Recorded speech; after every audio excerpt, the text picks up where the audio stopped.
কাঁচা নাড়া নেওয়ার জন্য অনেক মানুষ ভিড় করে এবং মেশিনের একেবারে ঠিক পেছনে চলে যায়। এই জিনিসটা আমার কাছে মনে হয়েছে একটু আমাদের সতর্ক থাকা দরকার, কেননা অনেক সময় ড্রাইভার পেছনে না তাকিয়েও কিন্তু গাড়িটি পিছায়। এই মুহূর্তে যদি আপনি গাড়ির পেছনে থাকেন তাহলে আপনার জন্য অনাকাঙ্ক্ষিত ঘটনা ঘটার সম্ভাবনা থেকেই যায়। সুতরাং যারা আপনারা নাড়াগুলো সংগ্রহ করেন তাদের জন্য আমার বার্তা আপনারা এইভাবে না নিয়ে নাড়াটা পড়ে গেলে আপনারা তখন নেবেন। এবং যারা প্রবাস থেকে ভিডিওটি দেখছেন তাদেরকে আমি অসংখ্য ধন্যবাদ জানাই। যারা আমার পেজে নতুন তারা অবশ্যই আমার পেজটিকে ফলো দিয়ে আমার সাথে থাকবেন এবং ভিডিওটি ভালো লাগলে লাইক কমেন্ট শেয়ার করে জানাতে ভুলবেন না। ধন্যবাদ।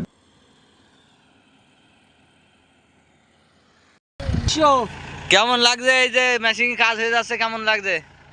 লাগছে তো বাবু ভালোই, কিন্তু মেশিনই খুব ডিস্টার্ব করছে তো, ও সমস্যা হয়ে যাচ্ছে, বুঝলো তো।